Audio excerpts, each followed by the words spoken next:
Sino ang Antichrist? Paano natin siya makikilala?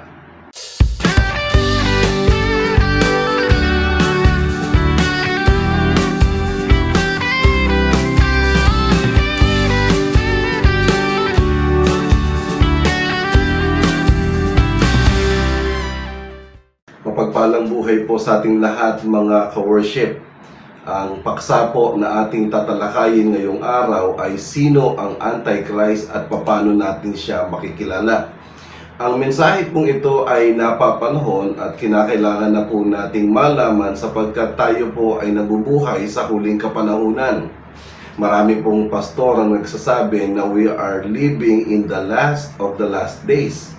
So, ibig sabihin, kung tayo po ay nabubuhay sa last of the last days, marahil po natatanong nyo na sa sarili nyo na ito na kaya yung tribulation? Ito na kaya yung pagbagsak ng pandaigdigang ekonomiya? Okay?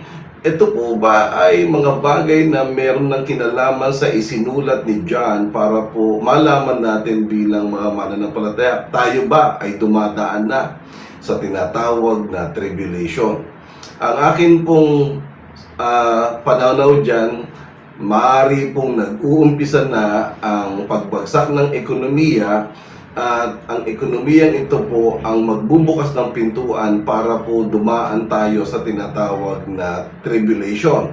Pero ang mabigat po kasi ay hindi yung tribulation, kung hindi po yung Great Tribulation, sapagkat doon po sa Great Tribulation na yon ay lalabas po ang isang halimaw na mula sa dagat at siya po ang tatawaging the beast, and from that beast po lalabas ang Antichrist.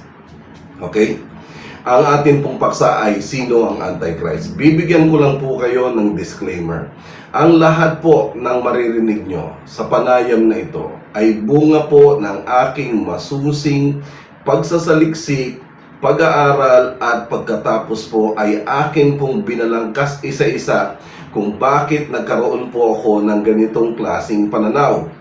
Sa YouTube po na pinanonood nyo, marami na pong pastor nagpaliwanag kung sino ang Antichrist. Sasama po ako sa hanay ng mga pastor na yan sapagkat may sarili po akong version kung paano makikilala at paano ipakikilala ng sandaigdigan kung sino ang Antikristo. Ngayon, mga kapatid, gusto ko pong ipaalam sa inyo, uulitin ko, lahat po ito ay akin pong sinaliksik, akin pong pinag-aralan. Ngayon, kung hindi ka po naniniwala, malaya ka pong makakapili sa mga pastor na nagtuturo, or kung meron ka sariling pananaw, ay igagalang ko po yun, mga ka-worship. Ang aking pong hangad ay makapagbigay ng dagdag kaalaman sa inyo, bunga po ng mga bagay na ginawa kong pagsusulit at pagsasanay at pagsasaliksik nang sa ganun po makita po natin yung lahat-lahat ng mga bagay na dapat nating maintindihan sa isinulat ni John patungkol po sa halimaw. Okay? At dito po, yan po ang aking disclaimer. Ayoko pong maging bulaang tagapagturo. Ang nais ko po ay masunod ang mahigpit na ipinag-uutos ni Apostle John sa Book of Revelation na hindi dapat dagdagan o bawasan ang anumang naisulat sa mga aklat or sa mga bawat chapter na isinulat niya sa aklat ng Revelation. Okay? So lumalabas mga kapatid, kung ang akin pong panayam sa video na ito ay hindi nyo lubos na matanggap, nasa sa inyo po yun. Ngayon, kung gusto nyo man tanggapin pero gusto nyo pong bigyan ng malalim na pagkaunawa, ako na po magsasabi, gawin po ninyo ang isang pag-aaral na personal ninyong sasaliksikin ang lahat po ng mga nabibigyan nyong panahon para pakinggan ang mga katuruan kagaya po ng aking tinuturo at ng iba pang mga pastor. Yan po ay nire-recommend ng Bible. Ang tawag po dyan ay you be like the Bereans. So, hiling ko po na pagkatapos nyo mapanood ang video na ito, suriin, muling pag-aralan ang aking manay-bahagi dahil ang kaalamang ito ay sobrang mahalaga para sa ating lahat na mga mananampalataya. Uulitin ko po, be like the Bereans. Okay po? Ngayon, sino ang Antichrist? siya po ay nilatag ni John sa Revelation chapter 13. At meron po kasing isang halimaw na lalabas mula sa dagat at meron pang isang halimaw na lalabas mula sa lupa. Ang dalawang halimaw na ito ay magiging kasapakat po ng matandang dragon, walang iba kung hindi ang demonyo, si Satanas. So mula kay Satanas, meron siyang magiging dalawang makakasama, yung halimaw na magmumula sa karagatan at yung isa naman ay yung halimaw na magmumula sa lupa, at ang dalawa pong ito ay magiging parang kaliwa at kanang kamay niya sa pagtulak po ng kanyang mga ninanais na siya po ang magiging pangunahing sasambahin, dadakilain, pararangalan, anupat para po siyang Diyos, mga kapatid. At hindi niya to magagawa, kaya kinakailangan niyang lumabas ay magpalabas ng isang halimaw na magmumula sa dagat at isa pang halimaw na magmumula sa lupa. Sa ngayon po, ang ating pong pag-aaralan sa Revelation chapter 13 ay yung pahayag ni John na merong lalabas na halimaw na mula sa karagatan. Ito po ay bibigyan ng matandang dragon ng kapangyarihan upang maging isang pinuno, isang pinakamasamang pinuno, pinakamasamang diktador sa buong mundo. At kagaya po ng aking sinasabi, ang unang halimaw na ito na tinatawag na the beast out of the sea ay siyang magiging tagapamahala ng buong sanlibutan. Okay? Ito po ay mababasa natin mamaya at masusubaybayan po natin ang pagpapakilala sa kanya. Sa beast na ito, lalabas po ang Antichrist. Kaya kung meron po kayong mga Bible, ay makipag-isa po kayo sa akin, buksan po ninyo mga Bible ninyo sa Revelations chapter 13 verses 1 to 10. Ulitin ko, yan lang po muna ang ating pagkakasyahing mga verses para maunawaan po natin kung sino yung halimaw na nanggaling sa dagat at nasaan dyan ang Antichrist. Okay? Kung bukas na po ang mga Bible ninyo, nakalagay po ay ganito. Revelations chapter 13 verse 1. And I saw a beast coming out of the sea. He had 10 horns and 7 heads, and with 10 crowns on his horns, and on each head a blasphemous name. Then the beast I saw resembled a leopard, but had feet like those of bear, and mouth like that of lion. And then the dragon gave the beast his power, his throne, and his great authority. Diyan lang po muna tayo. Diyan lang po muna tayo. Mga kapatid, ang unang sinabi niya rito, at nakita ko ang isang halimaw na nagmula sa dagat. Meron siyang 10 sungay, meron siyang 7 ulo, at meron siyang 10 korona sa bawat sungay.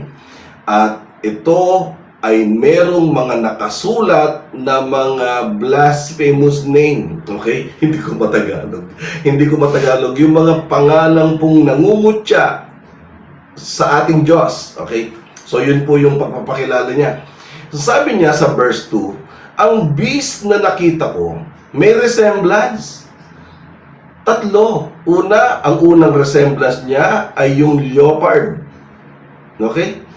Tapos yung paa niya ay paa ng parang oso. At ang kanyang bibig ay parang bibig ng leon. So lumalabas mukhang leopard sa malayo, pero pag tinignan mo, magugulat ka, ang paa niya ay parang oso at ang kanyang bibig ay parang leon. Okay? Bigyan ko po ng paliwanag yung dalawang bagay po na nakita natin. Unang itatanong nyo, Brother Dong, anong ibig sabihin, bakit siya ay out of the sea? Out of the sea. Ang beast po ay out of the sea sapagkat ito pong halimaw na ito ay merong 7 heads. Okay? Ano yung 7 heads? Ang 7 heads po, Tandaan nyo, pag sinabing head, leader po yan. Ang head ay leader. So lumalabas ang beast pong ito ay binubuo po ng 7 leader, 7 heads. Ngayon, bakit siya galing sa out of the sea? Galing siya sa dagat. Sapagkat ang mga leader pong ito ay galing sa iba't ibang panig ng mundo. So, ibig sabihin, kung kinakailangan nilang magtagpo sa iisang lugar, kinakailangan nilang mag-travel by airplane or kinakailangan nilang mag-travel by the sea. So, ibig sabihin po mga kapatid, ang mga leader pong ito, they came from overseas. Galing po sila sa iba't ibang lugar ng mundo. Okay? Ang 7 heads pong ito ay 7 leaders na bubuo sa beast na manggagaling sa dagat. So, yun po ang pinakikilala. At ang sabi po dito, ang head pong ito ay may sungay, at ang sungay po ay 10, at merong korona, na ang korona po ay mga bagay at pangalan na naglalapastangan sa Diyos. Ang general conclusion dyan, ang 7 leader pong ito, hindi naniniwala sa Diyos, hindi sumasampalataya sa Diyos, bagkos inaalipusta nila ang totoong Diyos. Ang common denominator ng 7 heads na ito, sila pong lahat ay hindi maka-Diyos, kung hindi sila pong lahat ay makademonyo. Okay? Yan po ang pinakamalinaw doon. Ang sabi sa verse 2, the beast that I saw resembled like a leopard, feet like a bear, and a mouth like a lion. Okay? Ano ibig sabihin yan, brother dog? Ngayon, sinuri ko po ang mga hayop na ito. Imagine leopard, bear, at saka lion. Nakita ko po sa aking pagsasaliksik, ang mga hayop pa lang ito ay mga kumakain ng kapwa niya hayop. Halimbawa po ang leopard, okay? Isa ho ito sa cat family na nakakaakyat po ng puno, at siya po ay pusang malaki, at ang paborito niya pong kinakain ay rabbit, yung skunk, yung squirrel, yung raccoon. Yan po ang mga paborito niya kinakain. Kumakain din po siya ng tiyonggo, kumakain din po siya ng mga daga or mga mongoose. In other words, ang kinakain niya po ay yung mga hayop na hindi siya kaya. Mga hayop na rabbit, halimbawa, ang rabbit naman po, kumakain lang po yan ng damo, ng carrots, di ba? Pero hindi po notorious ang mga rabbit na parang siga-siga. Ang gusto lang po nila ay mabuhay. Na pag may nakita po silang masarap na pagkain, na damo, luntian, kakain lang po sila. Pag nabusog po sila, matutulog. Wala po silang bagay na karakter na nakakapanakit po ng kapwa hayop. Wala po. Hindi po ganyan ang mga rabbit o yung mga raccoon o yung mga kuneho. Hindi po talaga. At sila po'y kakainin ng leopard. Lumalabas ang leopard po. Ang kinakain niya ay mga inosenteng hayop. That's number 1. Yung bear. Yung bear, di hamak na mas malaki po siya sa leopard. At ang bear po o oso ay tumatayo. Sa laki ng kanyang katawan, may lakas siyang taglay. Alam niyo kinakain niya? Isda. Mapa-polar bear yan na nasa yellow or grizzly bear na nasa mga kabundukan. Pag nagugutom po yan, pupunta po yan sa downstream, sa ilog, tapos aabangan po nila yung tinatawag na river salmon, at yun po ang kanilang sasakmalin. At kagaya po ng leopard, ang kinakain po ng bear ay yung mga isda na nasa ilog na kung saan gusto lang mabuhay, pero yan po ang kanyang kakainin. At pag kinain niya po ito, wala ho itong kalaban-laban. Imagine, nasa tubig na nga sila at iba na ang kanilang teritoryo. Tapos ang osong ito ay nabubuhay sa lupa. Pupunta pa ng tubig para kumain ng isda. Ang karakter po ng osong ito ay dadayo pa doon sa lugar na mga may isda o mga mapayapang mga nilalang dahil lumalangoy lang at mangingitlog lang, manganganak lang sa may dulo ng stream nila dahil ang mga salmon po'y papunta, sumasalungat, pupuntahan nila, kakainin nila. Ang leon. Ang leon malaki. Pero ang kakainin niya, mas malaki sa kanya, kagaya ng elepante, ng zebra, ng giraffe, ng tinatawag na wildebeest. Ang tanong, lumalaban ba ang mga to? Lumalaban ba elepante? Lumalaban ba ang zebra? Lumalaban ba ang giraffe? Hindi po, nagtatakbuhan lang yan. Pero pupuntahan ng leon yan, lulundagin sa may likod, kakagatin. At iiyak ang kalaban nila at pagkatapos po ay papatayin, tutumba hanggang sa pagtutulungan na po ng mga leon. Ano pat ang leon po, luluwa ang bituka pagkatapos po mamamatay. Meron pong katangian ang leopard dito, ang bear at saka ang lion na iisa. Sila po ay mga notorious na umaapi ng mga walang kalaban-laban. Iyan ang beast. Ang beast na isinusulat o ipinahayag ni John, ang pangunahing lalapain ay mga mamamayan na hindi kayang ipagtanggol ang kanilang sarili. Mauubos po ang mga tao na kung saan walang kakayahang ipagtanggol o lumaban man sila, ang beast na ito hindi nila kaya. So naiintindihan niyo po, ang beast pong ito na galing po sa karagatan sapagkat sila po ay mga leader from overseas. At ang resemblance po nila na tumutukoy po sa leopard, sa bear at saka sa lion ay nangangahulugan pong pinagsama-sama silang mga halimaw na ang primary target nila, ang kakainin nila, mga inosente at walang kalaban-laban sa kanila. Imagine mo, oso ang kakainin, isda. Ano laban ng isda doon? Diba? At alam ba ng isda ng mga oso na yung darating at ang oso kakainin siya? Ganyan po, imagine mo ang leon, nananahimik, nabubuhay sila ng mapayapa, biglang darating ang leon, lulundagin sila sa likod, na kahit mas malaki sila kesa sa mga leon, hindi naman lalaban ng mga elepanting ito. Ganyan ang halimaw. Ganyan ang halimaw na ipinapakilala ni John sa Revelation chapter 13 verse 1 at saka verse 2. Ipagpatuloy po natin. Verse 3 po. One of the heads of the beast seems to have a fatal wound, but the fatal wound had been healed, and the whole world was astonished and followed the beast. So, ang beast po ay 7 heads. 7 leader. At sa 7 leader na yon, isa sa head may sugat. Muntik na siyang mamatay. Meron siyang severe na tama at nabuhay siyang maguli.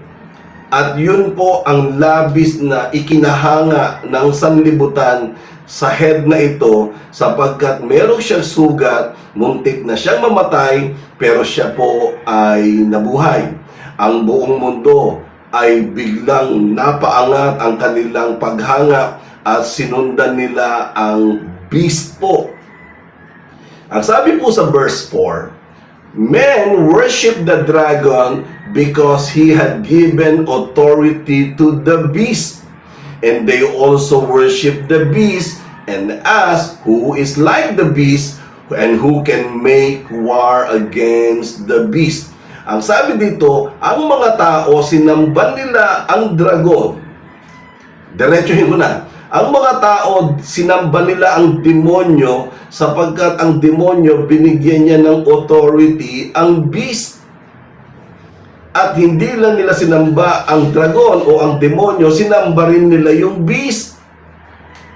Okay? At sabi nga nila, sino makakapantay sa beast na ito? Masyado silang makapangyarihan. They are the strongest in this world. Sila ang pinakamakapangyarihan. And who can make war against him? Sa kanya, sa pamamagitan ng halimaw na ito.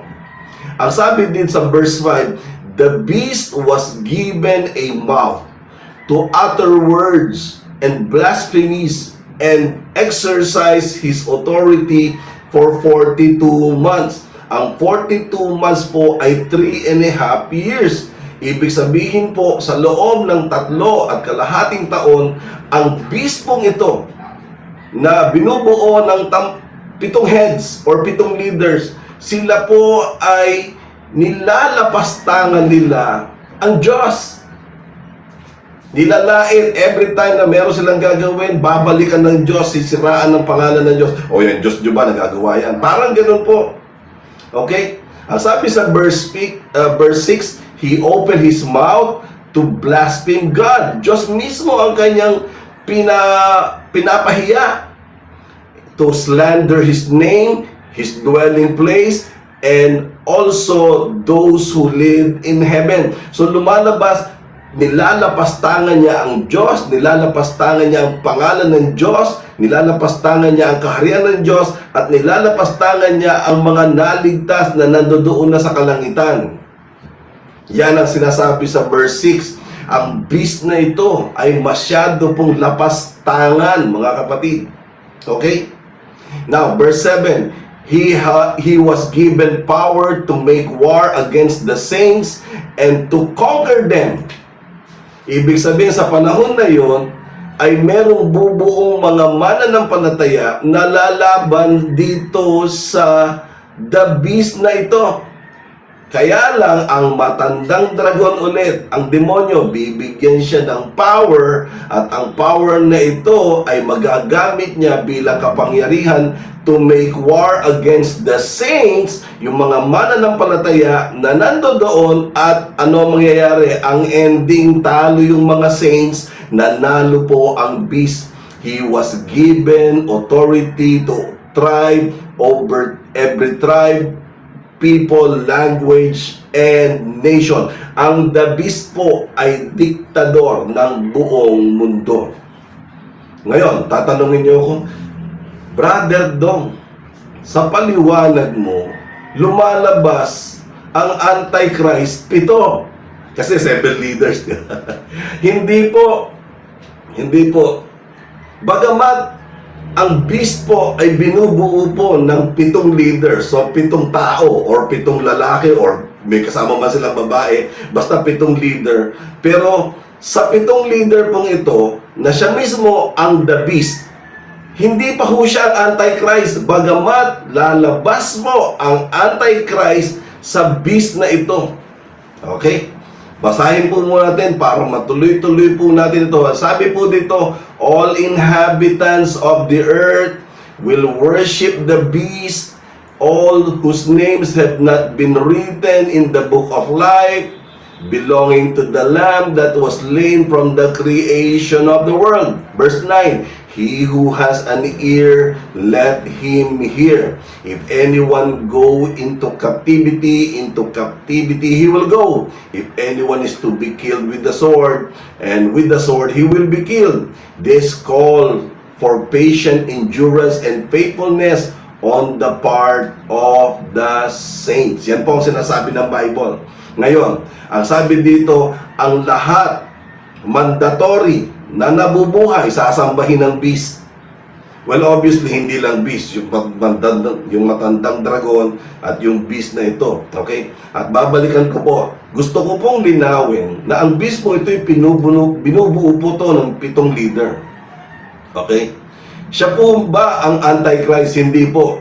Bagamat sila po ay lumalapastangan sa Diyos, binabastos ang pangalan ng Diyos, ang kaharian, ang kalangitan, lahat-lahat po.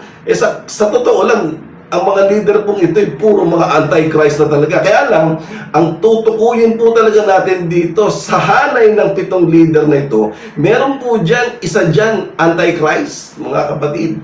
Okay? Kumbaga, pag tinignan natin, ang beast pala ay binubuo ng 7 leader. Yes po, 7 leader na galing po yan sa iba't ibang panig ng mundo. Sapagkat naging 7 lang po sila, sapagkat nagsama-sama po ang bansa ayon po sa tinatayuan nilang paniniwala. Ganon. Kaya nga mangyayari po, o isa lang ang paniniwala natin mga bansa natin, magsama-sama tayo, tapos tayo mga bansa na nagsama-sama, maghirang tayo ng leader. Yan ang i-represent natin para makasama doon sa 7 leader na magiging beast. So ang 7 leaders nito ang beast. Pero maniwala po kayo sa akin, isa lang dyan ang Antichrist. Kasi may matitira dyan, i-anoint ng demonyo to become the leader. And that leader is the dictator, notorious, siya po ang Antichrist. Okay? Ngayon, bibigyan ko po kayo ng idea kung saan manggagaling ang 7 leader. Okay? Ang 7 leader pong ito, akin po itong inuri, akin po itong pinag-aralan, at kung meron po kayo maisasuggest na iba, welcome po kayo. Pero akin po itong bibigyan ng liwanag ng sa ganon. Ang mga leader pong ito ay manggagaling dito sa 7 na kung saan kumukomprise, bumubuo para maging isang beast po. 7 heads or 7 leader, sino-sino sila? Okay, sino-sino sila? Number 1, ang first leader, ulitin ko, ito po yung aking research lang, aking pong pag-aaral, aking pong pagsusulit. Ang first leader po will be coming from the United States of America. Ilista niyo po yan. So, ang first leader po will be coming from the United States of America. Pinagsama-samang estado ng Amerika. California, New York, di ba? Illinois, yan po, pinagsama-sama na po yan. Meron pong pangalawa. Ang second representative na leader po, sa beast na ito, para maging buo yung 7. Number 2, leader from European Union. Ito naman po yung galing sa Belgium, sa Germany, sa Great Britain, sa Switzerland, sa Netherlands, sa Norway. Ito po yung mga Europe countries.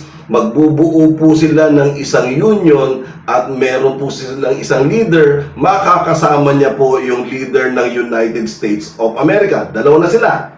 Okay? Ngayon, ano po yung pangatlo? Ang pangatlo po ay ang leader coming from the Union of Communist Nation. Yung mga komunistang bansa, kagaya ng China, kagaya ng North Korea at saka Russia, sila ang magsasama-sama kasi iisang paniniwala nila, komunista po sila. At sila po ay maghihirang ng isang leader at ang leader pong ito ay ipapadala nila ng sa ganon, yung 2 leader po yung magiging 3. Okay? Baka kasama na po niya ang leader ng United States of America, ang European Union, at ngayon po, may kasama na silang isa na galing po sa Union of Communist Nations. Di nakatatlo na tayo. Ngayon, ang mga Arabo naman, o yung Arab Islamic countries, maghihirang din sila ng leader. This leader will be coming from the Arab Islamic Union or Arab Islamic Nations. At sila po ay magpapadala. Meron na pong 3. At magpapadala po ang leader galing po sa hanay ng mga Arabong Islam at magiging 4 na po sila at may 4 na leader na po na kung saan bubuo po to ng 7 head ng beast. So, meron ng 4. Ngayon, meron po tayo, syempre, ang Asia, ang Japan, Thailand, ang Indonesia, ang Philippines. Tayo po ay magbubuo ng Union of Asian Countries or Union of Asian Nation. Pag tayo po ay bumuo na ng yan, tapos maghihirang po tayo ng isang leader lang, yan po ang ipapadala naman natin doon sa 4 para maging 5 na. So, meron po tayong nire-represent. Ang Asian nations po ay may hinirang na leader at sasama po yan sa mga leader nito na bubuo po ng 7 heads of the beast. Ano pang susunod? Ang susunod po yung mga African, yung mga itim na kulot ang buhok. Ang Union of African Nation, sila po yung mga galing sa Uganda, sa Nigeria, sa Sudan, mag-iipon din po sila. Ay, dapat meron din tayong representative dito. Maghihirang din sila ng leader. So, lumalabas, meron ng 5 leader, may ipapadala po ang Union of African Nation. So, 6 na po sila. Lahat po ay united. Lahat po ay union. United States of America, European Union, Communist Union, Islamic Union, Asian Nations Union, African Nations Union, puro union. Ibig sabihin, pagsama-sama, ginawang isa na lang. Okay? Pero meron isa, yung pampito, na hindi union. Hindi siya union. Bakit? Wala naman siya kapareho ng paniniwala. Nag-iisa lang siya, isang bansa lang ho yan. Ano yun? Siya po ang leader na sasama sa 6 para maging 7. Siya po ay leader that will coming from the Jewish nation. In other words, he is a leader that will be coming from Israel. Okay? Sasabihin, ba't wala kay Union? Bakit meron pa bang Hudyo dito? Wala na. O hindi. Lumalabas. 7 na po yan. At sa 7 na yan, mga kapatid, according kay Daniel, magiging 3 yan. Ano mangyayari? Hindi ko alam. Ba't naging 3? Baka nagpatayan. Diba? At sabi nga doon nagkuntsabahan ng 3 at nawala yung 4. No? Well, sa ibang preaching ko na po isasama yun. At mula sa 3 po, naging isa. At ang isa nito, siya po ang Antichrist, mga kapatid. So, lumalabas ang beast po na may 7 heads. Isa sa mga heads na yan ay magiging Antichrist. At yan po ay walang iba kung hindi the leader that will be coming from the Jewish nation. Yan po yan. Okay? So, maiintindihan po natin na ang leader po na ire-represent ng bansang Israel, dyan kayo kabahan, sapagkat yan po ang magiging diktador ng buong mundo. Kumbaga, sa sinabi ni Daniel, no? Sisilip tayo. Si Daniel po kasi meron po siyang prophecy sa Daniel chapter 7. Sasabihin, yung 10 horns, brother dong, na binanggit sa Revelation chapter 13. Ano ibig sabihin dun? Ang sabi dyan, para mas malinaw, puntahan natin yung sinalaysay ni Daniel sa chapter 7 verse 24 po.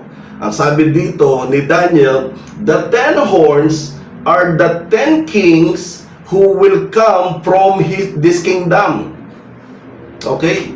Kaya po, payak na payak po ang aking paniniwala na manggagaling talaga sa Israel ang pinaka-antichrist. Kasi sabi diyan, the 10 horns are the 10 kings that will be coming from this kingdom.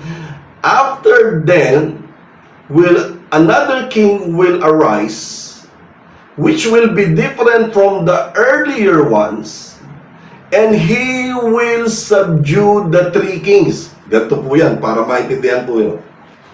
Sabi niya, di ba may 10 sungay na nabanggit sa Daniel, na binanggit din naman sa Revelation chapter 1 at chapter 2. Ano ibig sabihin ng sungay? Ang sungay ay 10 hari. Yung 10 sungay ay 10 hari na manggagaling sa bansang Israel. Okay? Ngayon, sa 10 sungay na to, may pang-11, which is different from the first 10. Kasi yung first 10 po na binabanggit, sila po ay mga hari na sumunod kay Yahweh. Okay? Pag nagbabasa po kayo ng Bible, marami po kayong mababasa sa Old Testament, 2. Una, kapag ang hari, he did evil in the eyes of the Lord, or yung hari ay he did what is good in the eyes of the Lord. Okay? Meron mga hari na sumunod sa kalooban ng Diyos, may mga hari naman na nilapastangan ng kalooban ng Diyos. Okay? Ang 10 haring ito po na tinutukoy, sila po yung mga hari na kung saan sumunod po sa kalooban ng Diyos. Yan na, may idea na kayo. Pero yung pang-11 na tinutukoy ni Daniel na magiging Antichrist, iba siya sa 10. Kasi nga hindi siya maka-Diyos.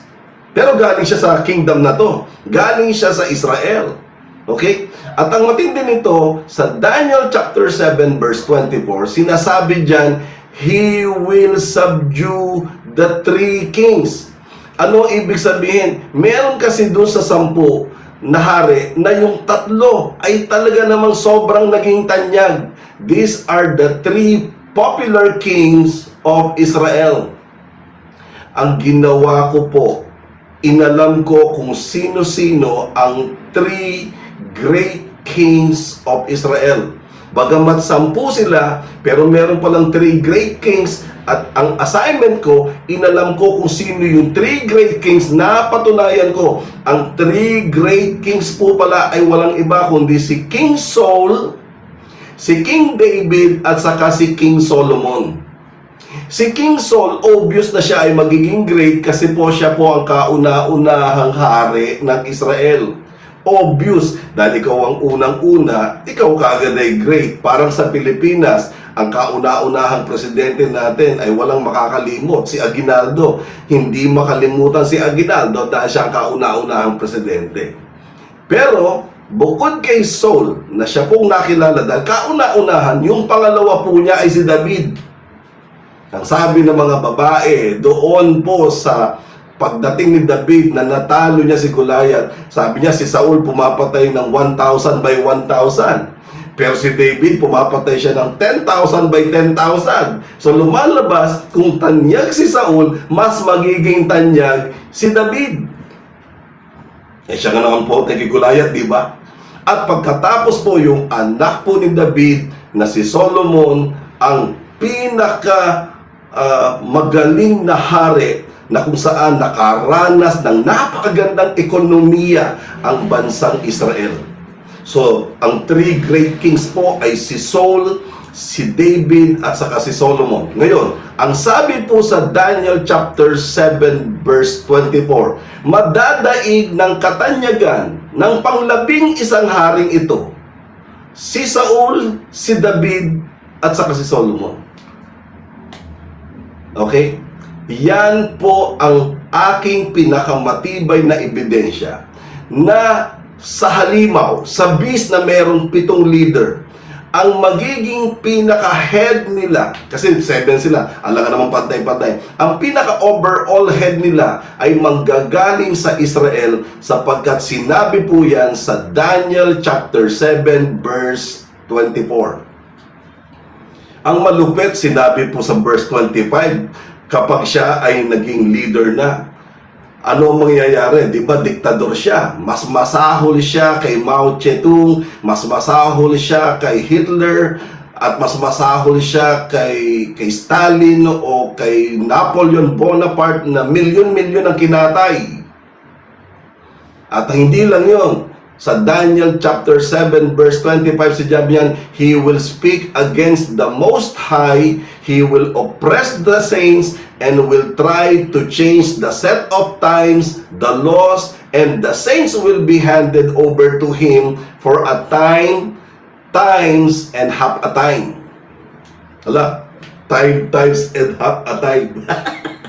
Ano ibig sabihin ng time, times, and half a time na binanggit ni Daniel? Well, ang time po, 1 time is equivalent to complete 1 year. Di ba binanggit niya for a time, so 1 year. Yung times, ibig sabihin plural, o di dalawa, so 2 years. So may time, 1 year, times 2 years, di 3 years na, half a time, o di kalahating taon. So lumalabas mga kapatid, ang time, times, and half a time ay 3.5 year. Sakto po siya dito po sa Antichrist na mamumuno sa loob ng 3.5 taon. So maliwanag na po yan mga kapatid. Maging si Pablo po. Okay? Kumuha tayo ng Old Testament, di ba? Kumuha rin tayo ng New Testament. Si Pablo nagbigay ng babala. Sabi niya, Sa kanya, ang pagpapakilala niya kay Antichrist ay the man of lawlessness. The man of lawlessness. Ang tinutukoy niyang man of lawlessness ay walang iba kundi ang Antichrist na galing dito sa the beast or do sa 7 leaders na lumabas mula sa dagat. Okay? Sabi dito ni Pablo, and I will be reading from NIV translation, 2 Thessalonians chapter 2 verse 3 to 12. Do not let anyone deceive you in any way. For that day will not come until the rebellion occurs, and the man of lawlessness is revealed, the man doomed to destruction. He will oppose and will exalt himself over everything that is called God or is worship, so that he set himself up in God's temple, proclaiming himself to be God. Ay naku, matindi to.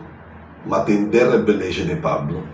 Ang man of lawlessness, bukod sa isa siyang blasphemous na tao, okay, magpapakilala pa siya na siya ang Diyos.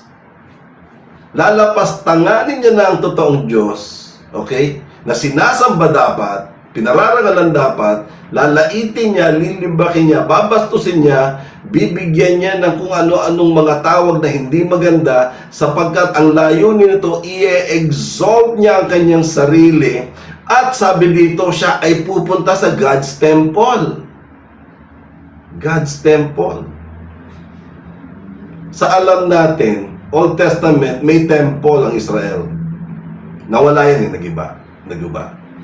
At yan naghahandog ang mga Hudyo, di ba? At sinabi nga ni Jesus, destroy this temple and I will raise it in 3 days, sinabi niya. At nawala yung temple. Nag-iba yan noong 70 AD under the leadership of General Titus, and from then on, hindi na nabuo. Okay? Si Saladin po, yung isang Arab leader, nung kinonquer niya po ang Israel, ang nangyari po dito, nagtayo siya ng mosque. Na ngayon yung mosque ay nandiyan sa Israel, at pinaniniwalaan na yung mismong property, yung mismong lupa na ino-occupy ng mosque na sinasambahan ng Muslim, yun po yung temple. Nando doon ang temple. Kaya nagkakaroon po ng matinding galit ng mga Hudyo, sapagkat yung mismong lupa na yun na dapat nandoon ang temple nila, hindi nila matayuan kasi po nandoon yung mosque po ng Muslim. Ang mangyayari pa po dyan, magigiba pa po yan, maitatayo pa po dyan yung temple, at yung temple na yan, meron pong holy place at meron pong most holy place. Papasok po dito yung man of lawlessness, ayon kay Pablo, na kung saan siya po yung Antichrist, siya po ay uupo sa holy place, sa temple. Yan po ay nakasaad sa 2 Thessalonians chapter 2, verse 3, verse 4. Tuloy natin. Verse 5. Don't you remember that when I was with you, I used to tell you these things? And now you know what is holding him back. Ang tinutukoy, yung pong man of lawlessness. Ano yung pumipigil sa kanya? So that he may be revealed at the proper time. For the secret power of lawlessness is already at work, but the one who now holds it back will continue to do so until he is taken out of the way. Verse 8 po. Now, when the man of lawlessness will be revealed, whom the Lord Jesus will overthrow him with the breath of his mouth and destroy by the splendor of his coming. Sa second coming, ang mga salitang mamumutawi sa bibig ng ating Panginoon, totoong Kristo, at yung splendor ng Panginoon, yan ang lulusaw sa man of lawlessness. Verse 9, the coming of the man of lawlessness will be in accordance with the work of Satan displayed in all kinds of counterfeit miracles, signs, and wonders. Ano ibig sabihin? Ang man of lawlessness na to, Antichrist, parang si Kristo. Meron din siyang miracle, meron din siyang signs, at meron din siyang wonders. Kaya lang lahat po ito ay counterfeit. Puro mga pandaraya. Ang counterfeit po, naririnig natin yan sa pera. Yung totoong pera at saka yung counterfeit na pera, pag malayo, parehong-pareho. Pero pag sinuri mo na ng malapitan, makikita mo napakalaki ng pagkakaiba. Kasi nga, iba yung genuine, iba yung counterfeit. So may genuine na Jesus Christ at merong counterfeit na Jesus Christ na kapag sa malayo mo lang siya uobserba, nakala mo parehong-pareho. Bakit? Meron din siyang miracle, may signs and wonders. Kaya nga makukuha niya ang mga tao at sasambahin siya. Hindi lang po siya sasambahin po ang dragon, ang demonyo na nagbigay ng anointing sa kanya. Ang sabi po dito sa verse 10, 11 at 12, tatapusin ko na po. And in every sort of evil that deceives those who are perishing, they perish because they refuse to love the truth and so be saved. Sa Tagalog po, sabi diyan, lahat ng klase ng kademonyuhan, pandaraya ay magagawa niya sapagkat ang mga perishing, yung silang mga lalaho, silang pupunta ng impyerno, susunod, madadaya. Yung mga talagang madadaya, talagang gustong madaya sila. Yung in the first place, itong mga perishing na to, hindi naman talaga to naniniwala sa Diyos. At sila po, sabi diyan, they perish because they refuse to love the truth. Sila ay napahamak dahil ayaw nila ng katotohanan. Ayaw nila kay Kristo. Ang pinipili talaga nila ay itong counterfeit kahit alam nila na may genuine. Diba? Kumbaga, kung bibili ka, ayoko na original. Gusto ko made in China. Ganun lang po, mga kapatid. Okay? Gusto nila yung counterfeit. Di sige, ibibigay niya yung Diyos yan. Ayaw yung maniwala sa akin. Di bahala kayo. At bibigyan ko pa ng kapangyarihan ng banal na Espiritu na mas lalo kayong tumangkilik sa demonyong yan. Verse 11, for this reason, God sends them a powerful delusion. O, kita nyo? Binigyan sila ng delusion so that they will believe the lie. Mas lalo silang maniniwala sa kasinungalingan. Verse 12, and so that all will be condemned who have not believed the truth but have delighted in wickedness. Napahamak ang mga taong sumamba sa demonyo, sa man of lawlessness, sa beast or sa Antichrist. Simple lang. Pinili kasi nila yun. Pinili nila. At yan po yung magiging kabuuan ng ending ng Antikristong ito. Okay?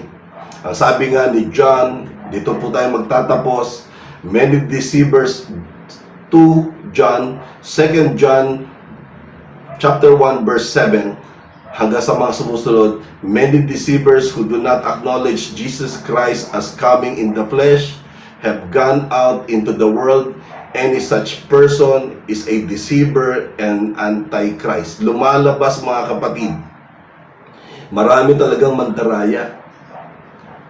At sila po yung mga hindi kinikilala si Jesus. At bandang huli, sila pa ang magpapakilala. Dadayain nila at sila ang talagang totoong mga antikristo. Okay? Pero ano po yung dapat natin matutunan? Sino siya? No? Saan siya nanggaling? Paano natin siya makikilala? Siya ba ay makikita natin? Okay? So lumalabas, mga kapatid, unang-una sa lahat, sino siya? Siya po ay manggagaling po sa grupo ng 7 leaders. Kasama siya doon. Kasi yung 7 leaders po, sila po yung beast na tinutukoy ng Revelation chapter 13 verse 1 at verse 2. So may beast, 7. Dun sa 7 na yun po, na leaders, ay lalabas po ang iisa doon na galing po sa representation or nagre-represent siya ng bansang Israel na bandang huli, siya rin po magiging overall leader. Masasubdue niya po itong anim. At ito po ang Antichrist na nanggaling sa beast. At ang Antichrist na ito is the man of lawlessness according kay Pablo. At sa Revelation naman, sa Daniel chapter 7 po, na pagtuturo naman ni Daniel, ang head na ito ay mas magiging tanyag pa sa 10 hari ng Israel, lalong-lalo na doon sa 3 hari na si Saul, si David, at saka si Solomon. Okay? Makikita ba natin ang Antichrist? Depende. Kung sa rapture makakasama ka, hindi mo makikita ang Antichrist. Pero kung sa rapture maiiwan ka, sigurado makikita mo ang Antichrist. At hindi lang makikita, mararanasan mo ang kanyang kalupitan. Ang kanyang pamumuno na kung saan masyado siyang diktador, walang pakundangan at respeto sa buhay ng tao. Kung pumatay siya, ganun-ganun na lang. Kung si Kristo ay Diyos na nagkatawang tao, ang Antichrist ba ay demonyo na nagkatawang tao din? Ang sagot po, hindi. Hindi. Tao lang talaga siya. Kaso, inanoint siya ng dragon. Inanoint siya ng demonyo. Okay? Hindi po siya, nung ipanganak, demonyo na, lumaking demonyo sa anyo ng isang tao, hanggang sa na-reveal niya na siya po ay demonyo na nagpapakilala tao. Hindi po tao po yan. Tao po yan na may pahid na ng demonyo na he will be the Antichrist. Bakit po? Sa ibang teaching na napakinggan ko, bumuo ng Trinity ang demonyo na ang dragon, ang Antichrist, at saka yung beast that will be coming out of the earth. So silang tatlo po ay Trinity, as opposed po sa genuine na Trinity, ang Ama, ang Anak, at ang Holy Spirit. So ang Ama, tatapatan ng dragon. Ang Anak, which is Jesus Christ, tatapatan ng Antichrist. Ang Holy Spirit po ay tatapatan ng third beast coming from the earth. Yan pong i-discuss natin sa susunod. Pero ngayon, ito po kasi nandito ay pagpapakilala na kung saan ay merong totoong Trinity na genuine, na there is one God in 3 distinct person. Pero hindi kaya ng demonyo yan. Hindi niya kaya yan. Nagpapanggap nga eh.